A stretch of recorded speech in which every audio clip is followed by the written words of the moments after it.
네, 오늘은 뭐 카카오뱅크 얘기 안 하면은 도저히 장 설명이 안 될 것 같고요. 예, 카카오뱅크밖에 할 말도 없었다. 네, 이렇게 얘기할 수 있을 것 같아요. 예. 거래량의 상당 부분 에너지를 싹 다 빨아갔죠 오늘. 거래 대금이 오늘 카카오뱅크가 3.6조 원이었는데요. 2위가 삼성전자 1.2조 원이었습니다. 네. 이 삼성전자의 한 3배 정도의 거래 규모를 보였거든요. 그래서 수급을 이 카카오뱅크가 다 가져갔다고 해도 과언이 아닐 것 같습니다. 그러니까 네. 뭐 다른 분들은 사실은 별 하는 것도 없이 그냥 자기 종목이 그냥 왜 빠지는지 이유도 모르고 빠지는 그런 분위기, 에너지가 절로 다 쏠려가지고. 네, 맞습니다. 지수는 별로 안 빠졌는데 네. 네. 쏠림이 네. 심해서 오늘 종목들로 보면은 상당히 많이 빠졌죠. 네, 뭐 삼성전자도 안 빠졌고요. 대형주 네. 위주로 많이 안 빠졌고 카카오도 오히려 올랐고요. 네. 근데 이제 수급이 너무 쏠리다 보니까 다른 것들은 하락 종목 수는 굉장히 많았습니다. 상승한 종목 대비 배로 많았거든요. 오늘 일단 코스피 코스닥 합산해서 시가총액이 2,840조 원을 돌파를 했습니다. 저번에 이제 카카오뱅크, 페이, LG에너지 솔루션 다 상장하면 이제 3,000조 원이 하반기엔 넘을 것 같다 했는데 네. 지금 쭉쭉쭉쭉 올라가서 지금 아직은 2,840조 원 정도 뚫은 상황이고요. 또 제가 보고 깜짝 놀랐는데 거래 활동 계좌 수라고 있어요. 요거는 자산이 10만 원 이상 그리고 최근 6개월 내에 주식 거래한 이력이 있는 계좌만 네. 카운팅을 하는 건데요. 5천만 개가 돌파를 했습니다. 이게 작년 3월에 코로나 한창일 때 3천만 개 돌파를 했었고요. 네. 올해 3월에 4천만 개 돌파했거든요. 근데 5개월 만에 5천만 개를 돌파를 했습니다. 이 네. 1,000만 개 돌파하는 기간이 작년엔 1년간 필요했는데 이제는 5개월 만에 굉장히 네. 빨라졌고요. 그만큼 이제 개인 투자자분들이 주식을 정말 열심히 하시는 것 같아요. 음. 그래서 여러 방송에서도 얘기 나왔지만 테이퍼링이라는 단어를 이렇게 전 국민이 알고 있는 나라는 우리밖에 없을 것이다 이런 얘기도 있잖아요. 네. 네. 네, 정말 놀라웠는데 일단 오늘 카카오뱅크도 강세를 보였지만 사실 그 이외에 시중은행들도 소폭 강세를 보였거든요. 그래서 작년이 아니라 지난주 금요일 날 미국의 고용 지표가 발표가 되었습니다. 7월 비농업 고용자 수가 94만 3천 명 증가를 했고요. 네. 예상치가 84만 5천 명이었습니다. 그렇죠. 이걸 훨씬 뛰어넘었고 5월, 6월 고용자 수 데이터도 상향해서 수정이 되었고요. 물론 코로나 이전에 비해서는 570만 명 정도가 아직은 부족하지만 그 갭은 굉장히 빠르게 축소가 되고 있고요. 네. 그게 이제 금리로 많이 나타났습니다. 미국 10년물 금리가 8bp 이상 상승해서 1.3%에 안착을 했고요. 네. 금리 상승 때문에 이제 미국 은행주들도 3%대 이렇게 상승을 했었는데 오늘 금융주들도 좋았습니다. 사실 뭐 하나금융은 많이 올랐지만 다른 것들은 뭐 소폭 상승에 그쳤거든요. 더 네. 올라줬으면 좋겠는데 카카오뱅크가 가져간 것 같습니다. 네, 그렇죠. 카카오뱅크 사느라고 이제 카카오뱅크가 시중에 제일 큰 은행 두 개를 합산하는 정도 수준의 시가총액을 장중에 기록하기도 했었습니다. 네. 네, 그래서 상승 종목 수는 코스피가 208개, 하락 종목 수는 647개였습니다. 그리고 코스닥에서는 상승이 454개, 하락이 883개. 예, 압도적으로 하락 종목 수가 많았고요. 네. 카카오뱅크는 이제 이틀째 급등세를 보였고 지난주 금요일에는 이제 상한가를 갔는데 오늘도 상한가를 갈 뻔했습니다. 네, 27% 이상까지도 상승을 했는데 결국엔 12%대 상승으로 마감을 했습니다. 변동성이 굉장히 컸던 거예요. 네. 그리고 또 하나 특이했던 점은 지난주 금요일 날은 이제 외국인들이 엄청나게 많이 샀거든요. 근데 네. 오늘은 좀 매도를 했습니다. 외국인들이? 네, 외국인들과 기관들이 양 매도를 했고요. 물론 그 지난주 금요일 날 매수한 규모보다는 훨씬 안 됩니다. 매도세가. 네. 네. 그게 근데 좀 개인이 특이했고요. 많이 샀다는 말씀이신 거죠? 네, 개인이 많이 샀습니다. 오늘 이렇게 많이 올라간 이유 중에 하나는 MSCI 편입 뉴스도 상당히 작용을 한 것 같은데 사실은 규모가 그렇게 크지 않을 것 같은데 말이죠. 네, 삼성증권에서 추정을 했는데요. MSCI의 편입이 확정은 됐지만 이걸로 인한 패시브 매수 수요는 한 2천억 원 정도로 예상을 하고 있고요. 얼마 안 되네요. 예, 네. 시총이 지금 40조 원이 좀 안 되니까요. 2천억이면 시총 대비해서는 굉장히 작은 숫자입니다. 네. 네. 그리고 수급 같은 경우를 먼저 보면은 외국인은 이제 지난주 금요일 날 400만 주 매수를 했는데 오늘 매도세는 60만 주였습니다. 뭐 지난주 금요일만큼 팔았으면 할 말이 없지만 네. 매도세가 좀 덜 한 걸로 봐서는 그래도 외국인들은 좀 카카오뱅크를 좋게 보고 있는 거 아닌가 이런 생각이 들곤 하거든요. 네. 홀딩한 물량이 많을 테니까요. 그래서 우리나라 사람들이 보는 것보다는 외국인들이 좀 멀티플에 상당히 관대한 것 같아요. 그쪽 미국 시장의 환경도 영향이 있는 것 같고요. 네. 쿠팡에서 우리가 또 한번 목격을 했잖아요. 그러니까 외국인들 입장에서는 이게 굉장히 독특한 케이스이기 때문에 일종의 그 외국인들로는 이렇게 보일 수 있을 것 같아요. 핀테크 업체가 은행이 되었어. 어이구 이러면 이거는 핀테크 멀티플 줘야 되는 거 아니야? 라는 생각을 충분히 할 수 있을 것 같은데 전 이 부분이 사실 조금 걱정입니다. 이 부분을 어떻게 해석하느냐에 따라서 전혀 다른 전개 방향들이 나올 수가 있거든요. 왜냐하면 확장성이라는 측면을 어디까지 열어줄 것이냐. 그러니까 지금 많은 분들이 생각하는 것만큼 확장성이 있다면 현재 밸류에이션 뭐 예를 들어 PER 멀티플이 뭐 50배, 100배 돼도 그 정도의 확장성이 있으면 오케이인데 만에 하나 은행과 같다면 과연 어떻게 될까 하는 그런 고민들을 조금은 해야 할 필요가 있지 않을까 하는 생각이 드는데 왜 제가 이런 생각을 하게 되냐 하면은 카카오는 뱅크만 있는 게 아니고 페이가 있어요. 네, 그렇죠.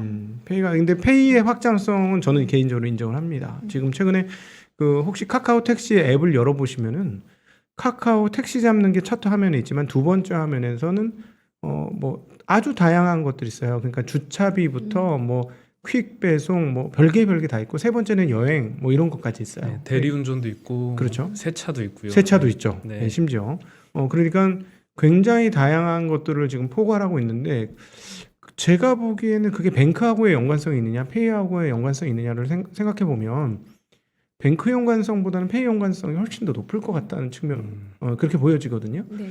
근데 지금의 이제 뱅크의 주가 상승에 과연 많은 분들이 지금 페이가 갖고 있는 확장성을 가지고 붙인 게 아니냐 하는 조금 고민이 있어요. 만약에 근데 사실은 물론 카카오에서는 뱅크로 가게 될지 페이로 가게 될지 교통 정리는 안 돼 있는 걸로 추정이 되는데, 근데 그 투자자분들은 만약에 그거를 그렇게 생각을 했다면 만약 그게 아닐 경우 어떻게 될 것이냐라는 고민이 좀 있는 거죠. 그러니까 확장성이 있다면 뭐 올해 내년도에 수익이 안 나더라도 견딜 수 있거든요. 근데 확장성이 없을 경우는 이익 증가 속도가 둔하게 나타날 수밖에 없잖아요. 그러면은 한 1년, 2년은 기다려줘도 3년, 4년 기다리기는 힘들 것 같아. 그러면은 이렇게 될 수가 있어서 그게 사실 개인 투자자들이 투자를 많이 했기 때문에 그 부분은 조금 걱정이 되는 부분입니다. 네, 맞습니다. 근데 플랫폼으로 보면은 정말 엄청난 거는 저는 이제 저희 회사에 이제 한 번씩 차를 갖고 오면은 주차를 하잖아요. 요즘에는 카카오티 그 앱을 이용을 하거든요. 네. 저는 똑같이 예전하고 똑같이 우리 회사에다 그냥 내 차를 주차를 할 뿐인데 지금은 카카오티가 그 주차비의 일부를 또 가져가잖아요. 카카오가 개입을 했어요. 네. 그러니까 저는 뭐 똑같이 과거하고 생활을 하는데 이제는 플랫폼 업체들이 나의 삶에 많이 일정 비중을 차지를 하고 있는 거죠. 그 카카오 뱅크의 입장에서도 우리는 이제 은행으로 보지 말고 플랫폼으로 봐달라 이렇게 보고 있는 입장인데요. 네. 카카오 플랫폼 내에 뭐 디지털 콘텐츠, 생활, 쇼핑 등의 자사 유니버스 내에서 금융업을 하겠다 이렇게 얘기를 하고 있습니다. 그냥 플랫폼 업체로 봐달라 이런 뜻이겠죠. 이를 만약에 신한이나 이제 KB나 시중은행이 따라 하려면 뭐 통신사라던가 아니면 뭐 게임사, 뭐 유통사 이런 여러 각 업종들하고 지분 관계를 교류를 해야 될 거고 그렇게 해서 이제 카카오의 비즈니스를 따라할 수가 있을 것 같은데 이렇게 본다면 정말 플랫폼에 멀티플을 줄 수도 있을 것 같고요. 요거는 이제 카카오 뱅크의 입장이고 증권사 리포트에서는 좀 상당히 보수적인 것 같습니다. 일단 SK증권이 64,000원 제시를 했고요. 교보증권은 45,000원 제시를 했습니다. 지금은 없어졌지만 이제 BNK 리포트는 24,000원을 제시를 했었잖아요. 네. 이 세 개 다 지금 현재가보다는 낮은 상황인데요. 우려되는 점은 카카오뱅크도 시중은행들처럼 정부의 규제 범위 내로 들어올 것이다 라고 하죠. 일단 관점부터 은행으로 보고 있습니다. 정부는 현재 은행의 가계대출 성장률은 연 5에서 6%대로 낮출 것을 권고를 하고 있는데 그동안은 좀 영향력이 작다라는 이유로 인터넷은행은 조금 예외로 뒀었습니다. 근데 이제 점점 규제 권역으로 들어올 것으로 보인다. 이렇게 전망을 하고 있고요. 오히려 오늘은 카카오 목표가를 상향시키는 리포트가 좀 나왔습니다. 외국인이 코스피를 2천억 오늘 순매도를 했거든요. 그러한 와중에 오늘 제일 많이 산 종목이 카카오입니다. 한 400억 정도 순매수가 들어왔고요. 카카오의 기업 가치 상향이 잇따르고 있다 이렇게 전망을 해주고 있는데요. 자회사 상장이 성공을 거두고 있고 카카오뱅크의 사례죠. 그리고 상장할 카카오페이, 엔터, 모빌리티 등의 IPO를 통해서 자금 확보를 하고 이걸 또 신규 투자를 할 것이고 그 자회사 가치의 기업 가치 상승으로 이어질 것이다. 그래서 카카오도 밸류에이션을 높여야 된다. 이렇게 의견을 주시고 있고요. NH증권이 목표 주가를 14만 원에서 19만 원으로 상향을 했고요. 네.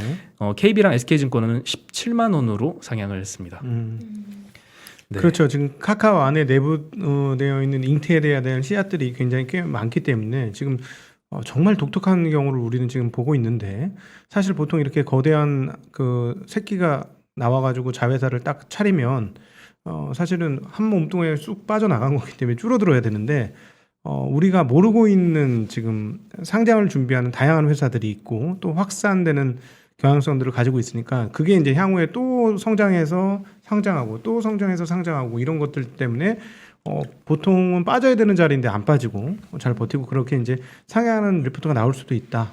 충분히 뭐 그런 개연성이 있을 것 같은데 계속 걱정되는 거는 지금 도대체 뱅크로 볼 거냐, 핀테크로 볼 거냐, 그러면 페이 자리는 어디냐 하는 고민에 사실 휩싸일 수밖에 없어서 투자자분들이 이 부분을 한번 좀 냉정하게 고민을 한번 해보실 필요가 있지 않을까 하는 생각을 좀 네, 가지고 그리고 이거는 있습니다. 투자자의 영역일 수도 있지만 어떻게 보면 카카오 김범수 기장의 의사 결정에 따라서 완전히 달릴 수도 있거든요. 그렇죠. 그래서 카카오 뱅크에다가 이 핀테크 사업을 많이 모을 것이냐, 페이에다가 모을 것이냐, 이것도 아직 결정이 안 된 상황이다 보니까 분석의 영역은 일단 아닌 것 같습니다. 네. 네, 그리고 이제 고객분들도 문의를 주시고 계시는데 카카오뱅크를 공모주를 받으신 분들 일단 많이 계시고요. 그분들은 오늘 뭐 팔아야 되냐 이렇게 많이 문의를 주셨고 또 새로 이제 사시고 싶어 하시는 분들 사도 되는지에 대해서 여쭤보셨는데 항상 이 금융권 사람들이 제일 보수적이잖아요. 그쵸. 비트코인도 이제 주변에 친구들 다 샀는데 안 산 애들은 꼭 증권사 직원들이거든요.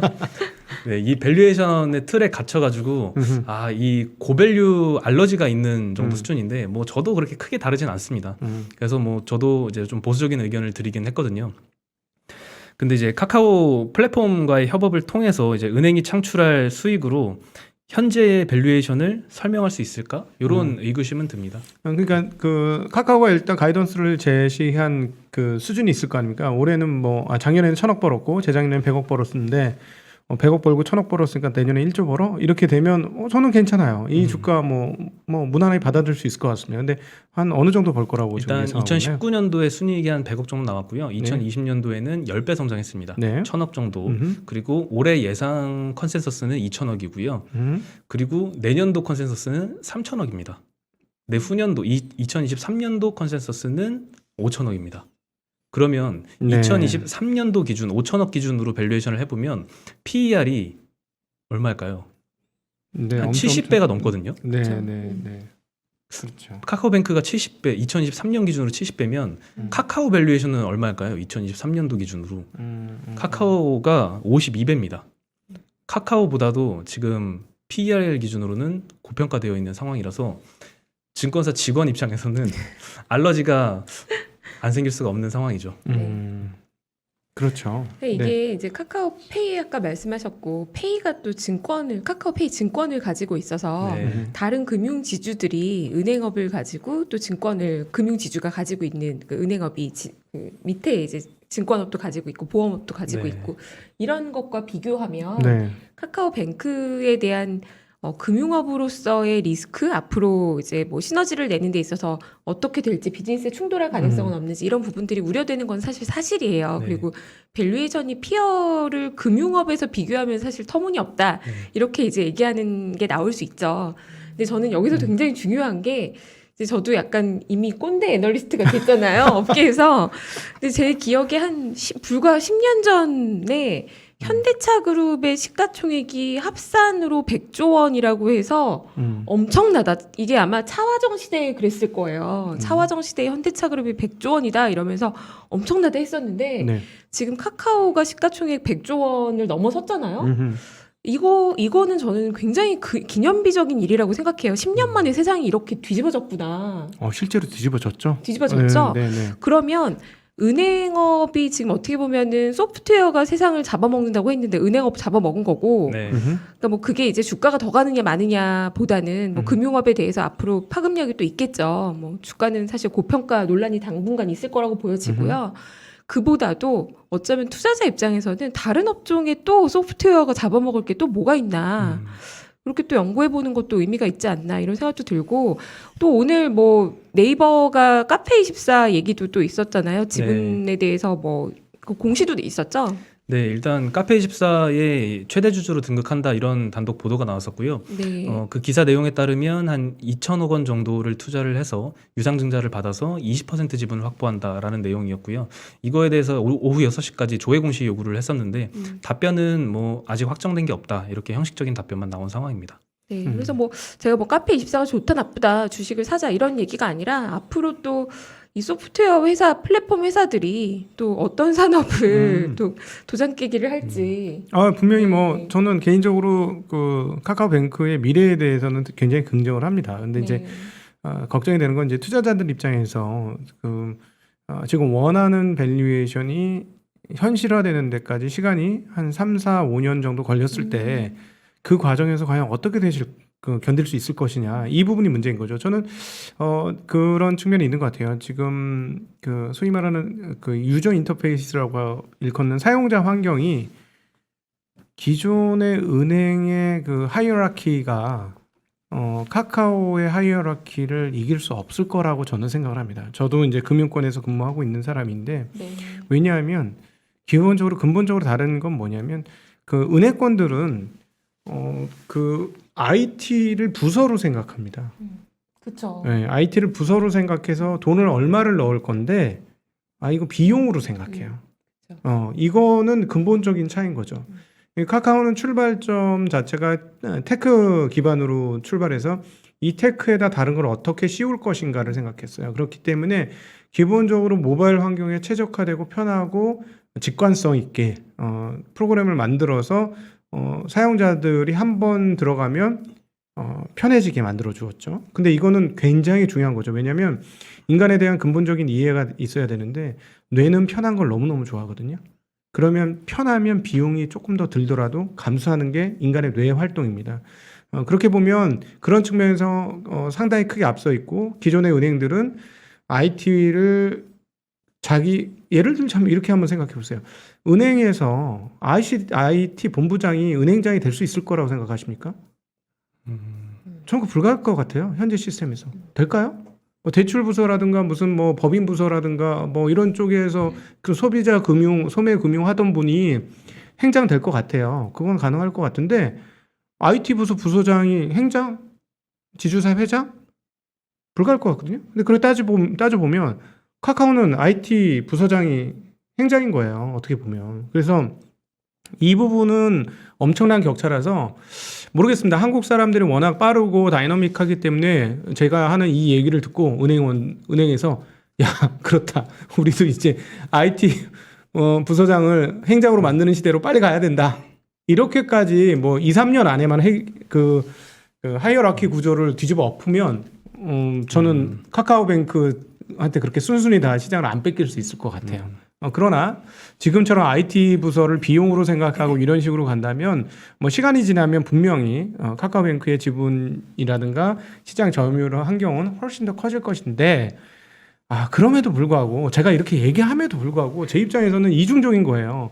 지금 밸류는 도대체 뭐냐? 앞으로 5년 뒤에 5천억 버는데 5천억, 6천억 버는데 확장성이 있으면 내가 인정을 하겠는데, 그게 만약에 페이한테 뺏기면 어떻게 할 거냐? 그러니까 오히려 지금 카카오 그룹을 봤을 때 문제는 카카오페이와 뱅크의 싸움이 어떻게 이루어질 것인지에 따라서 미래 방향성이 달라지기 때문에 이 부분이 지금 누구도 모른다는 거예요. 그래서 이건 불확실성으로 우리한테 있는 것이죠. 그렇죠. 예. 페이와 뱅크의 구도도 있지만 시중은행과 카카오뱅크의 구도도 생각해 볼 문제인 것 같은데요. 네. 이 카카오의 지금 맞아요. 고 밸류가 비이자 부분의 수익으로만 설명할 수 있는 부분은 아닌 것 같고요. 기존 은행들의 영역을 많이 뺏어올 것이다라는 부분도 반영이 되어 있는 것 같아요.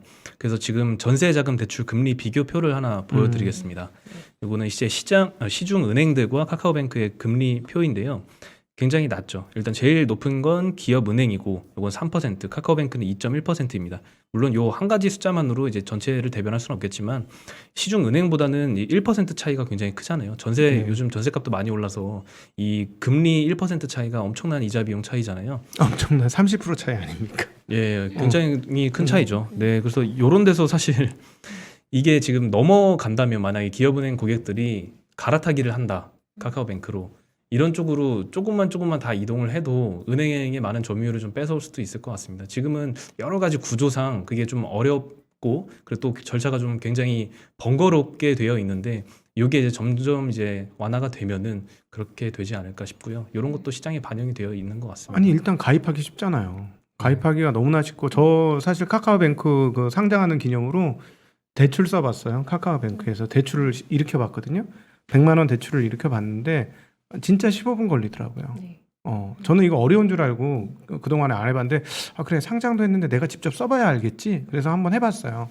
근데 정말 생각보다 금리도 높지 않고 시중은행보다 금리도 낮고 그 결국 뭐냐면 비용 구조에서 완벽하게 앞서 있다라는 건데 뭐 그런 걸 보면 좀 엉뚱한 생각도 합니다. 야 앞으로 이제 건물 1층에 있는 은행들은 다 없어지겠네. 그럼 부동산 업자들은 뭐 해야 되나? 그랬더니 올리브영이 있지. 올리브 앞으로 은행 1층은 다 올리브영으로 바뀌겠구나. 뭐 이런 상상, 엉뚱한 상상도 해보다가 이런 비용 구조를 줄이지 않고서는 기존 은행들이 상당히 힘든데 과연 그럼 또 기존 은행들은 뭐 규제 당국이나 금융 당국에 반격을 가하지 않겠는가?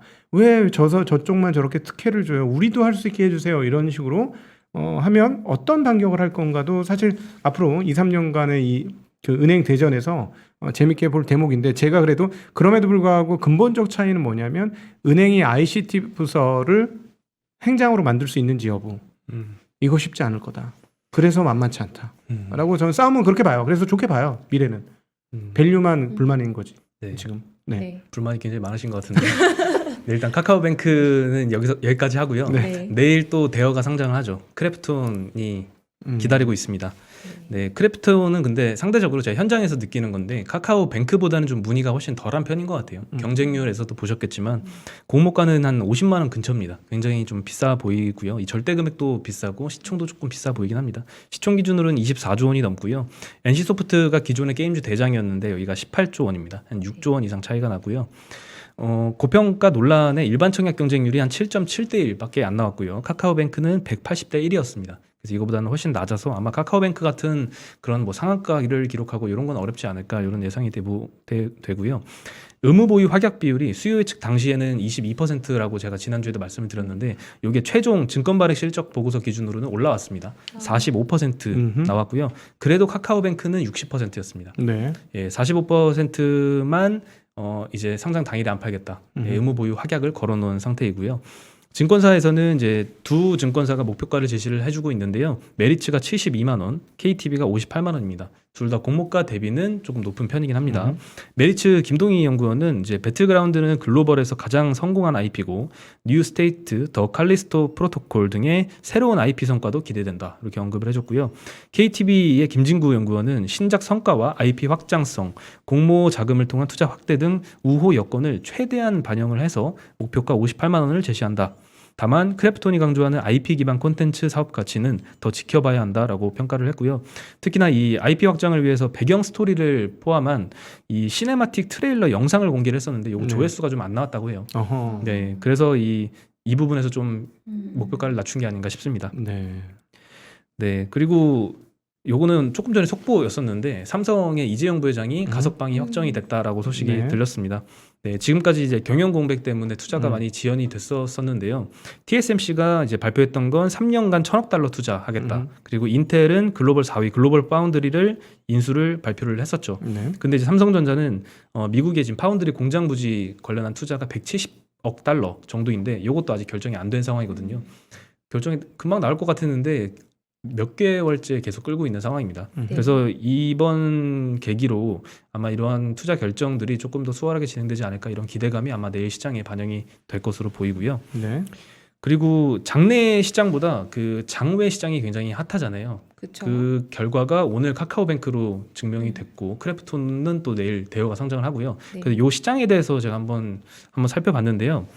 굉장히 많은 기업들이 또 앞으로 대기를 하고 있습니다. 최근 상장한 카카오뱅크, 크래프톤뿐만 아니라 야놀자, 마켓컬리 등 상당한 기업들이 높은 가치를 이미 장외에서 받고 있고요. 카카오뱅크는 제가 요거 깜짝 놀랐는데 설립한 지 5년도 안 됐다고 합니다. 근데 이제 뭐 신한 지주의 2배 이상 그쵸. 시총을 2배는 조금 안 되게 시총을 받고 있는 거죠. 자료를 하나 보여드리면은 1,500억 원 이상 투자 유치를 받은 국내 스타트업 기업들입니다. 이 중에 쿠팡, 크래프톤은 이미 상장 문턱을 넘었고요. 야놀자, 토스, 마켓컬리는 이 상장 얘기가 나오고 있습니다. 그리고 이 목록에는 없지만 오늘 당근마켓 이슈도 나왔는데요. 지난주에 이제 1,800억 그 시리즈 C 투자를 받았는데요. 여기에 VC도 참여를 했지만 GS 리테일도 한 200억 규모로 참여를 했습니다. 그래서 1,800억 유치를 받으면서 기업 가치는 3조 원의 인정을 받으면서 신세계 시총을 넘었습니다. 신세계가 2.6조 원 정도가 되거든요. 네. 그래서 장외 시장 기업들의 이 몸집은 엄청나게 지금 커지고 있는 상황입니다. 그리고 다른 여러 지표를 봐도 이 IT 버블이 한창이었던 2000년대 지표보다도 한 2배 이상 상승한 지표들이 굉장히 많은데요. 20년간 굉장히 급성장했습니다. 일단 신설된 스타트업 법인 개수도 2000년도에는 6만 개 정도였는데요. 2008년부터 이제 회복을 시작해서 12만 개를 현재 돌파를 했습니다. 스타트업에 투자된 금액도 2000년에 2조 원이었습니다. 그리고 2008년에 7,200억으로 감소했다가 16년도에 2조 원을 커버했고 2020년에는 그 2배인 4.3조 원 네. 규모까지 많이 늘었습니다. 물론 20년간 이 화폐 가치 하락을 고려하면은 지금 뭐 IT 버블 수준이다라고 할 수는 없겠죠. 네. 네. 그리고 하지만 주식시장의 상장 기업보다 훨씬 높은 멀티플을 적용받는 비상장 기업들이 많은 건 사실입니다. 물론 그런 기업들도 아무나 그런 높은 멀티플을 받는 건 아니죠. 플랫폼 업체들 위주로 받고 있고요. 조금 전에 보여드린 그 목록에서도 거의 대부분, 거의 모든 기업이 다 플랫폼 업체였습니다. 네. 그리고 이러한 상황은 이제 미국 시장도 마찬가지입니다. 투자 건당 1억 달러 이상이 투입된 펀딩 건수가 작년 4분기에는 96건이었거든요. 올해 1분기는 187건, 2배로 늘었고요. 올해 2분기에는 198건까지 늘었습니다.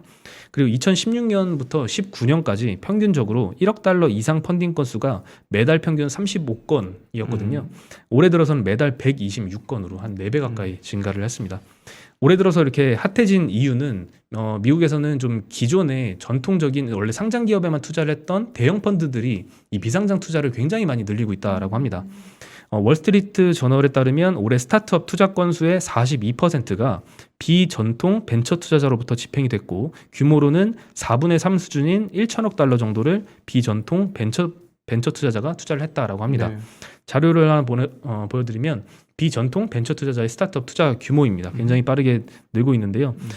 비전통 벤처 투자자는 이제 기존의 벤처 캐피탈이 아니고 상장 주식에 위주로 투자하던 대형 펀드들을 의미합니다. 예를 들면 피델리티 매니지먼트, 타이거 글로벌 매니지먼트 이런 회사들이고요. 2010년에 이들의 스타트업 투자는 100억 달러 수준에서 2020년도에는 1000억 달러까지 늘었고요. 21년은 이 그래프로 보면 20년보다 조금 적죠. 하지만 21년도는 6월까지 데이터입니다. 반년 만에 작년 1년간 했던 투자 규모와 비슷하게 투자를 한 거죠. 엄청나네요. 진짜 네. 엄청나네요. 네. 네. 근데 이제 반년 만에, 네. 예, 단순히 투자를 많이 하는 것만은 문제로 삼을 수는 없겠죠. 조금 우려되는 점은 한 VC에 따르면 이들 비전통 벤처 투자자가 벤처 캐피탈과 다른 점이 있다고 합니다. 감사 절차가 굉장히 짧고 손익에 대한 스타트업 측의 설명을 그대로 믿는다. 그리고 신속하게 투자를 집행한다. 요거라고 하는데요. 이에 대해서 이제 가격 책정 방식을 갖춘 VC는 이제 없다라고까지 언급을 하고 있고요. 우리 모두 굴복했다. 이렇게까지 얘기를 하고 있습니다. 아, 뭔지 알겠어요. 네. 분위기 뭔지 알겠어요. 우리 2000년대에 그랬어요.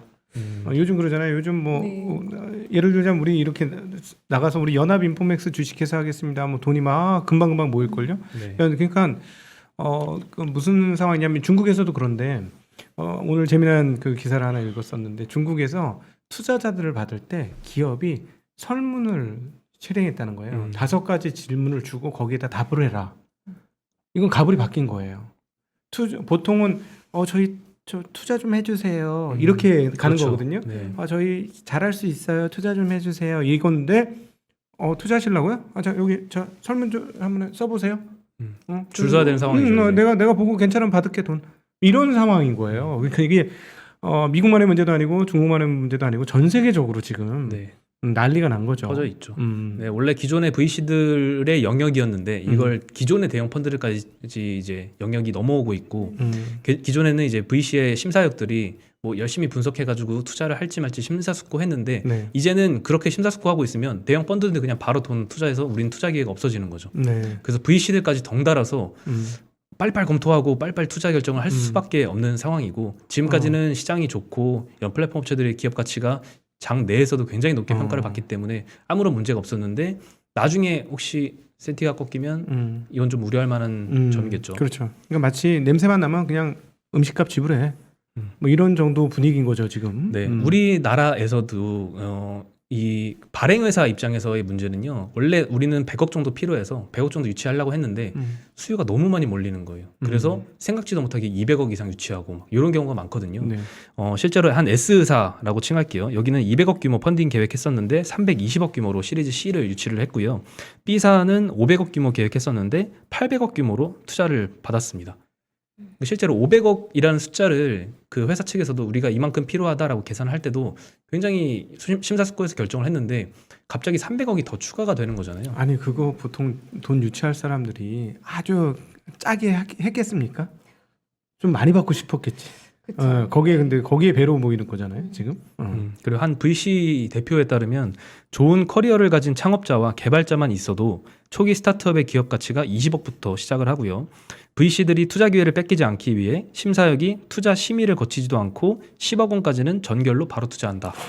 게다가 시리즈 B 이후 단계에만 투자하던 VC가 A 단계나 그 전 단계까지 투자를 하는 사례도 생겼고요.